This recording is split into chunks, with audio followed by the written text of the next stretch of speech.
All right, pause whatever you're doing right now because Usher just got put in his place by his own protege in front of everybody. Now look, on the surface, this looked like two men who simply fell out, a mentor and a student who just stopped seeing eye to eye. That's the storyline most people are running with. But what if the real reason Justin has been distancing himself from Usher, distancing himself from all of them, goes way deeper than just a messy business situation? And what does any of this have to do with Diddy, who is currently sitting behind bars? March 15th, 2024, the Oscars. And once the main ceremony wraps up, the real night begins. Beyoncé and Jay-Z host their annual gold party at the Chateau Marmont in West Hollywood. No phones allowed, strict A-list only. We're talking Taylor Swift, Timothée Chalamet, Michael B. Jordan, Kylie Jenner, Emma Stone, the whole lineup. This is not the kind of room where you get reckless. You just don't. And then, for the first time in 4 years, Justin Bieber and Usher end up in the same space, and something blows up. Now, before we go any further, let's make one thing clear. I'm not about to break down who Bieber is, who Usher is, or who Diddy is and what they've done, because most of you already know all of that, so why waste time? Let's get straight into the details. So what actually went down at the party? All right, here's what we know about the night itself. TMZ officially breaks the story on March 19th, 4 days after the Oscars. The headline reads, Usher and Justin Bieber have a heated exchange at Beyoncé's Oscars afterparty. And the details that came out are insane. Now, according to sources close to Justin, Usher approached them at the party with, and these are the exact words used, energy and anger. The two got into what was described as a heated exchange, and since no phones were allowed inside, there's no video, but the witnesses are talking. Now, here's where the story splits. Some sources told TMZ it almost turned into a fistfight. Others, specifically people close to Justin, say there was no physical contact at all, just two men yelling at each other in front of Michael B. Jordan and Timothée Chalamet. You know, casual. Then, celebrity gossip account DeuxMoi steps in with a clarification on Instagram, saying the reports were exaggerated and that Justin simply did not want to entertain a conversation with Usher. No fight, no cursing, just a personal decision to completely ignore the man. Justin's camp responds to TMZ officially. They say there was no physical altercation. That is the statement from his team. But here's the part you need to focus on. They did not deny the confrontation. They did not say Usher didn't approach him angry. They only corrected the physical part. Everything else stayed standing. And Usher, total silence. Not a single statement, not a denial, nothing.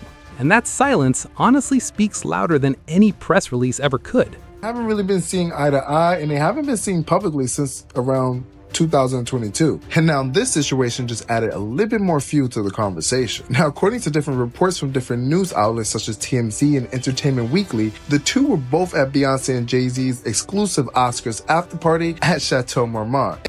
How the relationship fell apart. To understand why this exploded, you have to rewind for a second. In February 2024, Usher headlined the Super Bowl halftime show, one of the biggest stages in music, period. And he asked Justin to come out and perform with him. Justin said no. Flat out turned him down. That it might have been the fact that he was just, wanting to tell a different story right now. And I understand that. But we did have a brief conversation and, we're going to do something else in the future. But there's no love lost or anything like that. I think that it's a lot of pressure for the Super Bowl, obviously, for me to put together a show. So I reached out to everybody. Justin wasn't the only person that I actually spoke to about doing the Super Bowl. But the moment was maybe for later. Now, Usher tried to play it cool in a Breakfast Club interview around that time. He said, and I quote, "No love lost or anything like that. We're going to do something else in the future." It sounded supportive. It sounded like a mentor who understood. But then in 2025, Justin goes on a mass unfollow spree. Scooter Braun, gone. His business manager, Lou Taylor of TriStar, gone. And then one day, Usher wakes up, checks his phone, and realizes Justin unfollowed him too.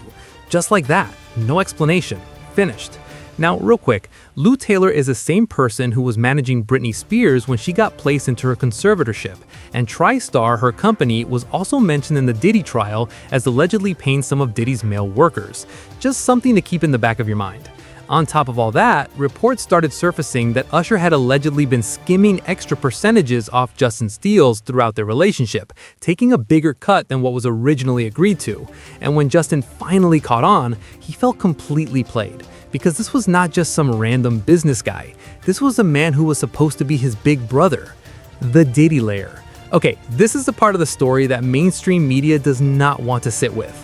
Usher was sent to live with Diddy at 14. He saw things he says he could not fully process. He admitted this himself on Howard Stern. He knew what Diddy's world looked like from the inside. And then years later, he brings a 12-year-old Justin Bieber into that same world. There is video of Diddy on camera telling the world that a 15-year-old Justin is going to be with him for 48 hours doing things that cannot be disclosed. Just a few moments before the viral exchange, Diddy was seen presenting the teen with a convertible. Many online have branded the video as, quote, creepy, including internet personality Luke Rodkowski, who asked, "Where the hell are the parents here?" The resurfaced videos came just hours after internet sleuths uncovered an interview Usher did with shock jock Howard Stern back in 2016, in which he admitted he saw, quote, very curious things at Diddy's mansion when he... There you go. To learn Flavor camp. Yeah, Flavor that's camp. what it was called. And you're going to go to Puff Daddy's. He's going In the 90s, do you understand what that's like? Puffy's place was like just filled with chicks and orgying like nonstop, right? No, not really. I Come mean, on. but hey, it was curious. I got a chance to see some things. Yeah, but you were 13. What were you I seeing? went there to see the lifestyle, Right. And I saw it, and it was, but I don't know if I could indulge and understand what I was even looking at. It was pretty wild. It was the Jaguar Wright bombshell. Now, and I want to be really clear here. What you are about to hear is an allegation. It has not been proven in court, but it is something you need to know about because it is a big part of why people are discussing this story the way they are. Jaguar Wright, a singer and whistleblower who has been calling out the music industry for years, sat down with real-life productions on YouTube and dropped something that stopped a lot of people cold. She claimed that Usher had legal guardianship over Justin Bieber and that he handed that temporary guardianship over to Diddy for those 48 hours. She said Diddy had been trying to gain access to Justin for a long time, but Justin's management was resisting, and then Usher stepped in to control, promised to protect Justin, and still sent him to Diddy anyway. And then Jaguar said something that is just extremely hard to shake. Why would Usher say he would not leave his own children around Diddy, but thought it was okay to leave Justin Bieber there for 48 hours?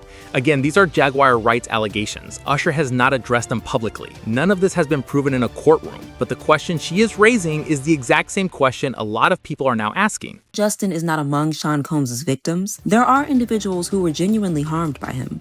Shifting focus away from this reality detracts from the justice these victims rightfully deserve. Let's separate facts from allegations and also take note of Usher's silence. The difference really matters.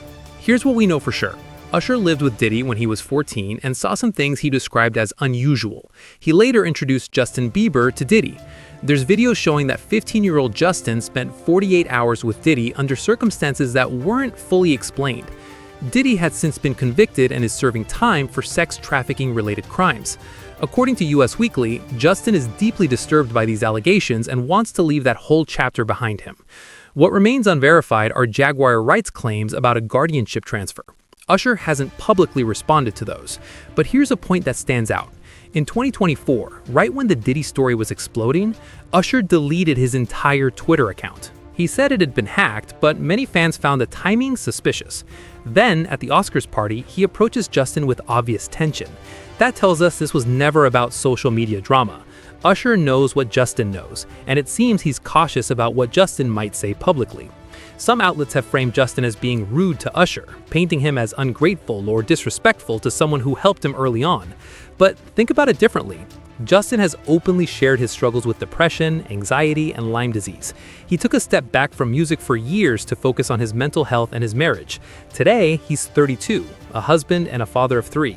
His choices are about protecting his well-being, his family, and his peace, and that's something anyone can respect. Also very true. Very true. I've dealt with a lot of mental health issues. This is something that I've struggled with. It keeps on there we go. This is something that I've struggled with in the past. I still struggle with it, actually.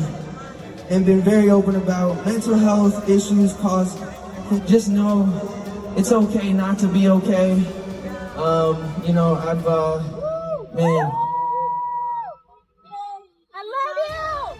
I think society makes it feel like we all gotta have it together, you know what I mean? But And part of healing, real healing, sometimes means cutting off the people who remind you of the darkest chapters of your life, the people who were supposed to protect you when you were a kid and didn't. So is that rude, or is that just a grown man finally choosing himself for once? Because you are not about to convince me that someone who was 12 years old, pulled into one of the most powerful and dangerous circles in the music industry, owes anybody a conversation.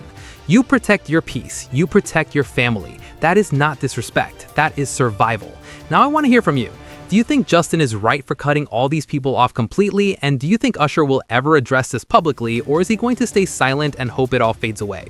Drop your thoughts in the comments. We read every single one. See you in the next one.